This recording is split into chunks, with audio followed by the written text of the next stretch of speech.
Sorry, the coffee wasn't ready for that one, but it will be ready for the next one. Now we're going to have a look at sub-Saharan trade and investment in this session.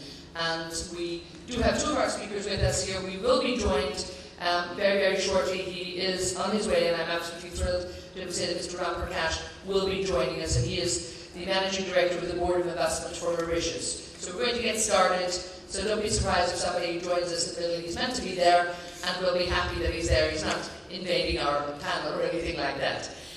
We've had a slight change in the program too, and representing South Africa, I'm very, very happy to welcome Yunus Hussein, the head of the International Investment Promotion Agency from South Africa. Yunus, you're very, very welcome. And we've had a change in our program from Namibia also, but we have now been very, very lucky to get a man who probably knows more about what's going on in terms of infrastructure and transportation in the country. We have Ben Kahindi, the mayor of Okashati.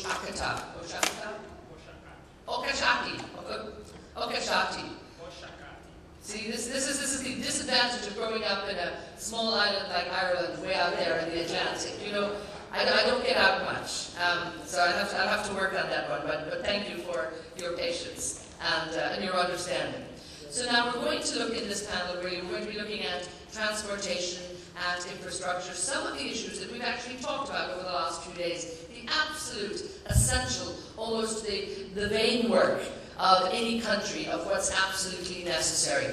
And I'm going to actually put it to Ben, and maybe he can talk a little bit about it, because I do know that not alone is he just looking after his region, but he is also, the country is also the chair of the Southern African Development Community this year. So they've got an even wider scope too, and they're examining what's going on regionally. And I just want to put it to you, and then I'll come and join you, Ben. How important is it for foreign direct investments that the infrastructure be put in place? You often hear about aid being given to countries, and people are saying, well, there's no point giving aid to a village to manufacture something, to make something, if they can't get into markets.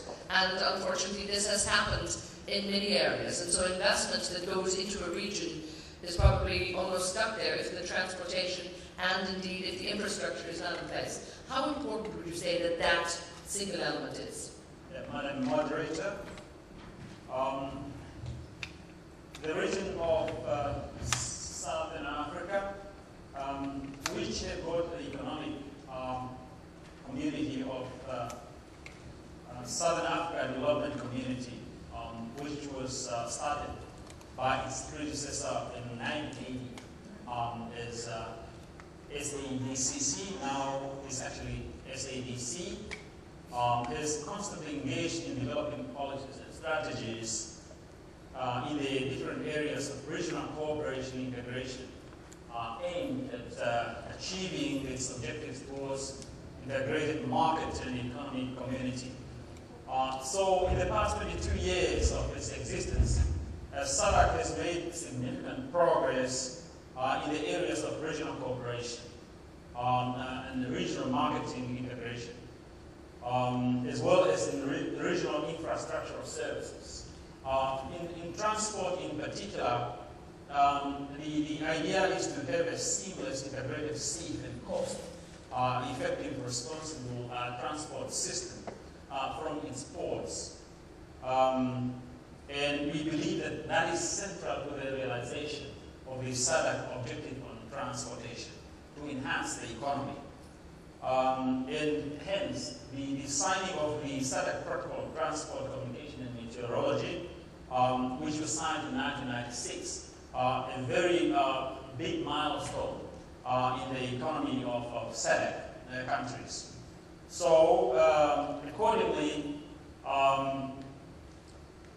the strategic goals are, among others, to ensure better planning, policy formulation, regulation, and safety of the transport operation delivery. So adequate funding on infrastructure maintenance for the cost-effective and timely service delivery, liberalize market entry through the separation of entry and regulatory functions. Very, very important. So we really want wanted to ensure the integration of transport systems for the sea, for the rail, for the air, and for the road. So those are very, very important. Therefore, we have opened up our development corridors, which is very, very important. And again, keeping on this, Prakash, you're welcome to join us. Sorry, we just wanted to get into running ahead, and we're very happy to have you here. We're going to just about the infrastructure, really the backbone of any community. And Eunice, I want you to come in on this.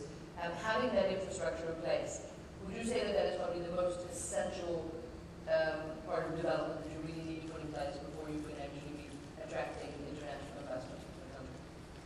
Yeah, that's very true. I think we no doubt believe that after China and India, Africa is the next biggest story of the world. And in order for the continent to grow, and the infrastructure from a South African perspective, the bedrock of our investment will come from infrastructure development. Across South Africa, a wide range of infrastructure development. As you've seen in the World Cup, we built massive infrastructure, and we continue to do so because we ranked as one of the 26 industrialized nations in the world. And we're capable of exporting, but in order for us to export more, our logistics and infrastructure has become constrained. So South Africa has been under a massive infrastructure development program on railroad, port, energy, telecoms, to upgrade that. And particularly, our focus has been basically one of the priorities of the government is the African agenda.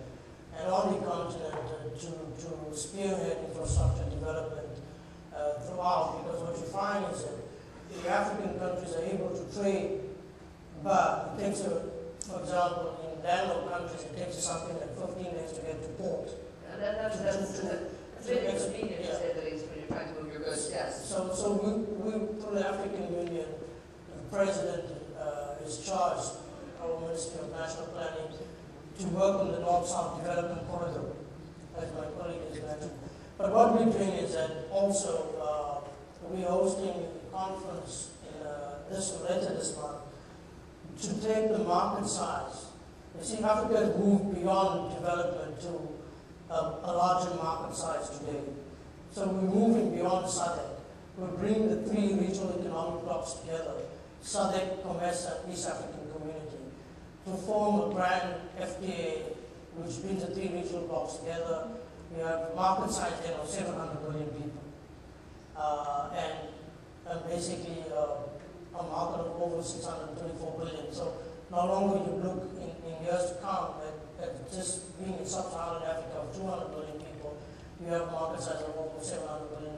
And then bring that infrastructure integration together so that the logistics supply chain. So our infrastructure not only speaks to South Africa but on the continent. Because when we are the largest exporter on the continent, the largest investor on the continent. So when we upgrading our railroad network, we're going beyond South Africa, we're going into the continent because it makes sense. Because one of the objectives is greater inter-regional trade. Because we know that in the playing field today, there's a seismic shift in global trading patterns in which Africa today is recognized that highest rate of growth and highest rate of return is on the continent. And we believe that investment in infrastructure will enhance further inter-African trade. And only a few weeks ago, we actually had that COMESA meeting here, to where there's been tremendous interest, so allow me to continue. Now, Prakash, in Mauritius, and I want to talk about different areas as we go through, but right now, just give me a feel for the infrastructure that you manage to make sure it is put in place that connects you with the rest of the region. Thank you, Shane. In fact, in our case, infrastructure is vital to the survival of the economy. Being an island country, especially when we look at where raw materials come mainly from the East and Far East, and where principal markets are situated, we're talking mainly in Europe and in the USA. So obviously, infrastructure in terms of flow, airport, even local transportation, telecommunications, energy are absolutely vital. If, for instance, who's funding that? Has this been a government initiative or? Basically myself, for instance, I've been in charge of the Port Authority for more than 25 years. I was UN chairman. Most of our were self-funded by ourselves. With the support of the government, basically just as a matter of guarantee. Even at the time I was myself extremely brilliant left that even to bring on board the World Bank, so we managed by ourselves.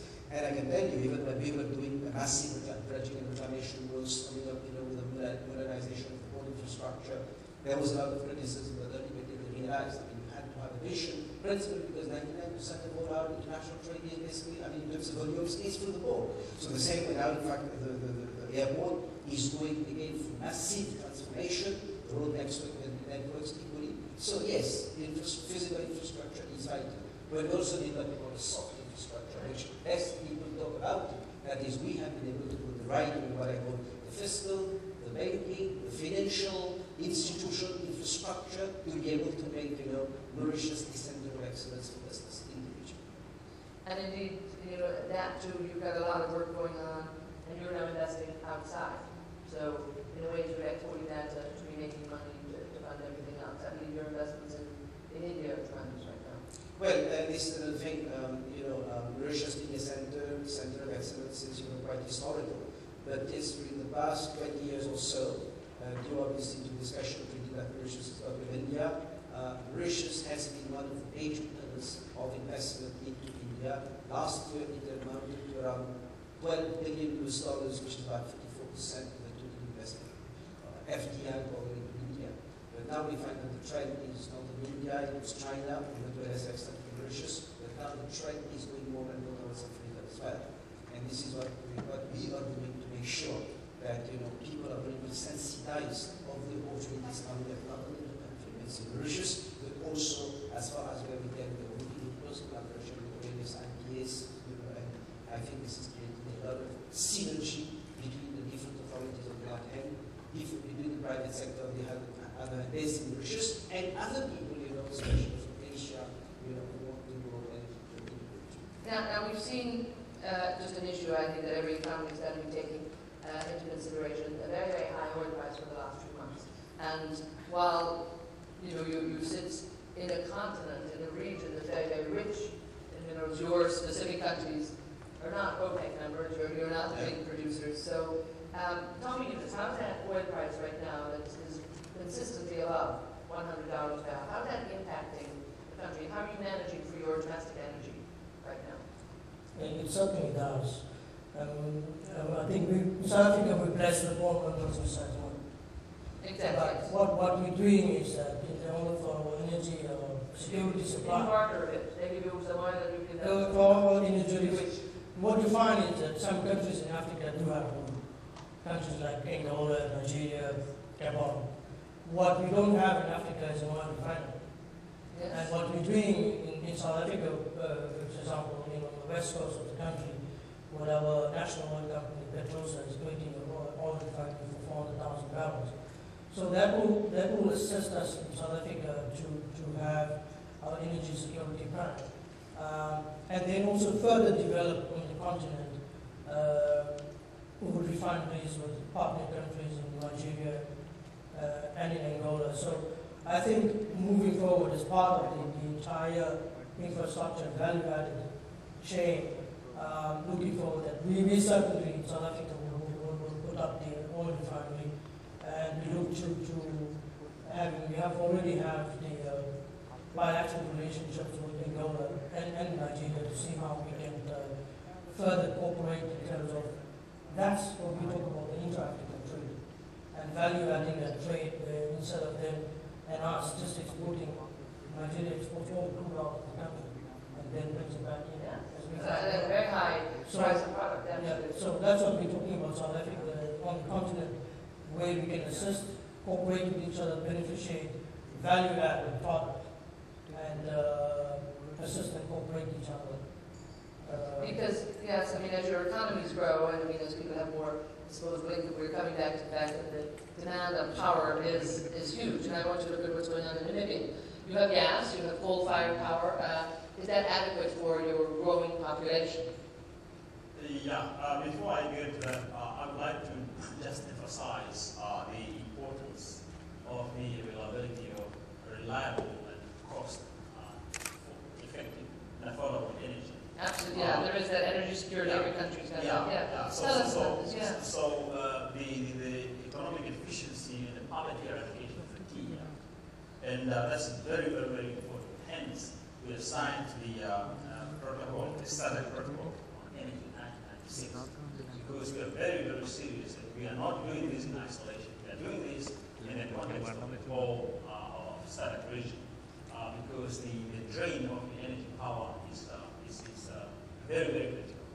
And now, to get to your question, yes, we are embarking on the building of the thermal energy and also the coal production one, so that we can have the energy safety in Namibia, but within the southern continent. It's very, very, very important. So again, I mean, I keep hearing from you, which I think again is very important, very commendable, is that regional cooperation that I think all of the countries have put in place, and particularly on energy sharing.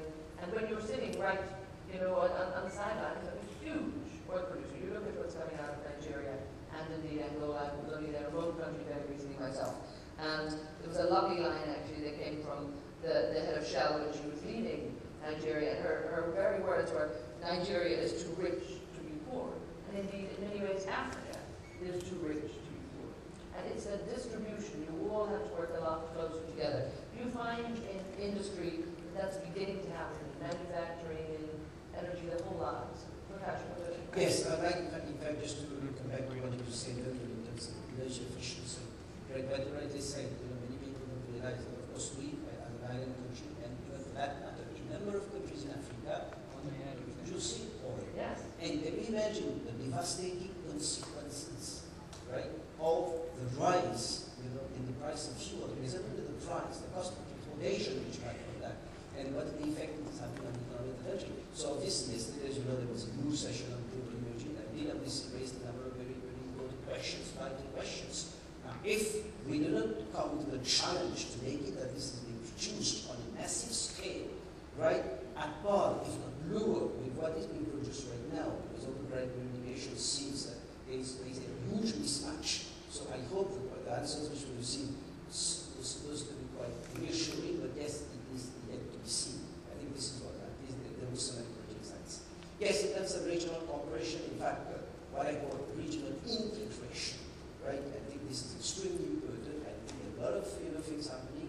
There is a huge, will on the part of a number of nations, and especially we, as rightly mentioned by Yunus, for SADC, for MESA. I find that the will is more and more. There is a sort of harmonization of the policy practices and what we are doing. There is a lot of cooperation on ourselves in terms of capacity building, in terms of inspiration of people doing what we do it, and if we can do more and more in this direction, certainly it's going to be in the best interest of the region of Africa. Now, I want to please invite, I'll bring you in this moment, our audience, please. This is quite a short panel, so please just let us know if you want to get a question in. We do have a microphone, and one of our ladies will make sure that she's here very visible. But please, anybody that wants to ask our panel here, please get your question in. Yunus. Just to come back on the energy perspective, South Africa is a member of the Southern African Power Group. What we are doing is that we've introduced a policy which is an integrated resource plan. What we are doing by 2025, we are doubling our energy capacity, new generation capacity. Currently, our power utility has about 44,000 megawatts. We are doubling. In 2025, South Africa will need a further 40,000 megawatts of power. So we're currently doubling our energy capacity. And what we are doing is that as part of that process, besides conventional energy, as part of that process, 40% of that new capacity will come from renewable energy. And 17% of that, South Africa, we have the option of going nuclear. So 17% of that, the part will come from nuclear energy, the others will come from the renewable side, will come from solar, wind, biomass, energy perspective. So we currently undergoing the baseload programs of conventional energy, picking up that, and working also on the continent. When we talk about the North-South corridor, we also on the energy side, we're talking about the Inga project, the hydroelectric project, which we manage now to get the parties around the table and look into that. That will be a significant opportunity in terms of looking at the energy on the continent, particularly in those countries of the DRC and so forth, of providing energy in those areas. Now, the brakes have been put on a lot of nuclear projects around the world, and but at the same time, many of the proponents of nuclear are saying it's not creating equally, all over. And sadly, what happened in Japan, we hope will never be repeated again. But it is a viable form of energy. It's probably a very necessary form of energy when you're looking at the huge demands that the International Energy Agency has put out there for 2030. So you're still going ahead with projects and plans on the nuclear side. No, what we're saying is that with South Africa, we need a renewable energy mix. Yes. Besides conventional energy. And part of that process, at least we're saying 17% of that we have one. We will create 70% of that because we're looking at it as an industry itself. When we bring besides the safety aspect, bring the industry and we're looking at how best we can localize. Because the whole perspective is that when you're creating this massive infrastructure, you need to have a localization plan. Because our vision in the country today, in terms of our policies, to create 5 million jobs by 2020. And looking at everything, all our massive infrastructure program is that how do we best get procurement to localize, create local industry. So when we're looking at the nuclear industry down the line, we'll look at how we can localize the components industry. So South Africa becomes a manufacturing base to support other nuclear programs around the globe. And some of the raw materials you might be looking at your neighbouring country, Namibia, for, to, of course, a country rich in uranium, which was in tremendous demand. It's probably gone down a bit in price at the moment, but certainly I think the countries that do have this very valuable raw material will again. Tell us a little bit about how that is a benefit to the country. Yeah, before I do that, maybe I need to highlight Ben, you're giving me a hard time. You're doing every question is before you tell me the answer. Yeah. I want to tell you something else. Yeah, but please. The major challenges regarding the energy, which still need to be tackled. And I believe they have a lot of potential. And those include the absence of the select-driven research and development issues. That's a very, very important aspect. Secondly, we need more funding for grid interconnections. And thirdly, we need versions of new and new renewable energies. And fourthly, we need greater private sector investment. These are very important areas where we really need to get into. Now, Namibia being at the fourth level of the fourth largest uranium production, and there will be 5 uranium mines. We are vying for the third place very short. So we have a great potential in solving the energy solution in the world. But we want to benefit from that. Of course. We would like to do business with the world for our tenants.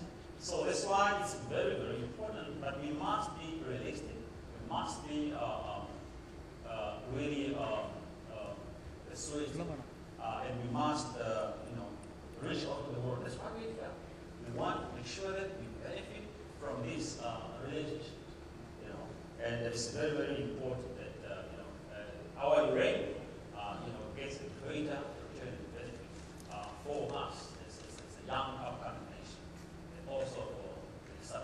And location-wise, where uranium is located geographically, a lot of uranium in Australia takes a long transportation, so you're in a very sort of central part of the world in many ways too. So it should be to your advantage. So, and we are right on the coast. Yes. Atlantic coast, strategically located to all parts of the world. So again, I think we're going to see a lot more interest in that. Something you mentioned, Eunice, too, is the growth and the need to build the manufacturing infrastructure. And I think again, even in this region, this is what a lot of people look at, the fact that we may have a lot of resources in oil and everything else, but almost every nut and bolt that's needed in the country is imported. That's beginning to change. But again, recognizing that manufacturing infrastructure has to be put in place. What are you doing to attract investment into that? We have a new growth plan. As part of the new growth plan, we have an industrial policy action plan. And the industrial policy action plan looks at areas where we can value add and beneficiate production, more so in labor-intensive industries. And that is where we will be putting our support in terms of finance and capacity from government to support those kind of industries, because those are the industries that will give us greater job creation. Because the problem that we face, and it's a systemic problem in Africa, is unemployment. And the only way we can sort of resolve the unemployment problem is by supporting industries that create a manufacturing base in South Africa. Because in South Africa's case, we have one of the best market access arrangements globally in terms of free trade agreements. So we have created a manufacture, an export platform, but we need to create industries which are more labor intensive to support job creation, and therefore the Industry Policy Action Plan has 13 sectors in South Africa where we will be supporting the bulk of it is in manufacturing industries. To give you an example, one of the sectors is in the automotive sector. Today, although we have 0.1% share of the global automotive markets, all the major OEMs have set up shop in South Africa. All of them export to major export platforms. And in doing so, we've been able to encourage the component supply chains that support the automotive industry. So you have a value chain approach of an industry and a greater multiplying effect in terms of job creation. In Namibia, what are you doing there in terms of the manufacturing base? Yeah, that's one of the areas which we actually look at investors for, based on the fact that you have a big long list, Ben, don't you? Yes. I mean, we many areas. Mining is one of our key areas. And if you look at the SADC, SADC is a major exporter of most of the minerals in the SADC region. For example, 43% of vanadium, 49% of bromine, 36% of gold, 50% of diamonds, particularly in Namibia, Botswana, and South Africa, and 20% of cobalt of the world production. Now, the reason why our SADC is underdeveloped is because we consume what we don't produce, and we produce what we don't consume. Now, how do you expect now our towns and our real estate to develop if we don't have access to the goods which are actually coming from our own soil? So these are the real challenges. That's why we are in this meeting. We want to have investors who can come and actually invest in our countries or hotels, so that we get developed along the way. And this is our language in the 21st century. So it's very, very important that we actually exploit the resources to the benefit. Now quickly, you say on your terms. Are your terms favorable? Are they good for investors? Yes, our terms are very favorable, and certainly we, being the youngest nation in the SADC region in terms of being independent, we are leading the way in terms of attracting the most of the investors in the shortest possible time. And that is basically because that's why we have our investment act. It's very, very favorable, and we attend all investors conferences as far as we can.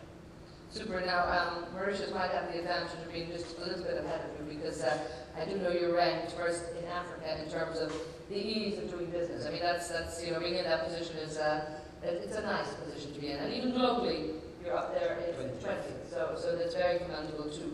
How do you actually manage? What have you put in place, and perhaps what did your neighbours learn from you in terms of managing to get first in place in Africa, and indeed, going higher up the ranks every year and globally? Well, obviously, besides what we talked about infrastructure earlier, I think the whole of the facilitation process was extremely important. We developed, the Business Facilitation Act, so that legal, official terms, on the different licensing procedures, what exactly is going to happen. And obviously, we went forward the process with foreign investment and one sort of structure and all that. But just to give one example, for instance, let's say businessman lands in Mauritius, and then he identifies to do a business in the field. And he comes to the BOI. Once we are happy, within 3 days, we give him an occupation permit for 3 years. And that's a combined permit for both residence and work. So just to tell you, so I think the facilitation process has been extremely important. But coming to what you said earlier, let's say, for instance, in the manufacturing sector, we are moving now one step ahead. We are not putting emphasis on those labor-intensive organizations. In fact, what we are doing, we are subcontracting a lot of these massive labor-intensive orders to places like Madagascar. So, there's been recently a program of AGWA, so they had to relocate these Mauritian-based factories had to relocate to Bangladesh, for instance. So this is what right now preparing what's the manufacturing landscape of the country is going to be in the next 20 years or so. And what we see is already happening, obviously, but we see a gradual shift from labor-intensive to more and more in terms of light engineering, electronics, and so on. And this is more obviously value-added. yeah, even in the case of ICT here, for instance, where we are shortage of quality people, so we are moving up the chain. So for us, what we need, that's a 10, 15 years ago, is something of the past, so we are moving more and more up the line. Well, I constantly hear at investment conferences that Africa is certainly the place where people are looking at putting their money. And we're going to have to be wrapping up this session very soon. So I just want you, the three of you, just to give a few minutes thought and just tell me, what do you see are the big challenges in getting that investment, and what it is that you're finding are, maybe you need to be thinking of shifting your approach. I mean, what are you hearing then from maybe would-be investors, and maybe from the ones who don't decide to put their money there? What do you think you need to do to lure more investment in? And if I could, Ben, have you comment on that? Okay, well, our major challenges in this regard are definitely to the harmonization of sound microeconomic policies. That's very, very important. Not only within the country, but also within the whole Southern East. The maintenance of a conducive environment for both local and foreign investment, because there has to be a very healthy ratio on that specific aspect. The development of deliberate policies that stimulate industrialization, that is very, very important. And then the balanced trade of industrialization in the region with the emphasis on industrial linkages. And then the efficient utilization of regional resources for the creation of productive employment opportunities in the region.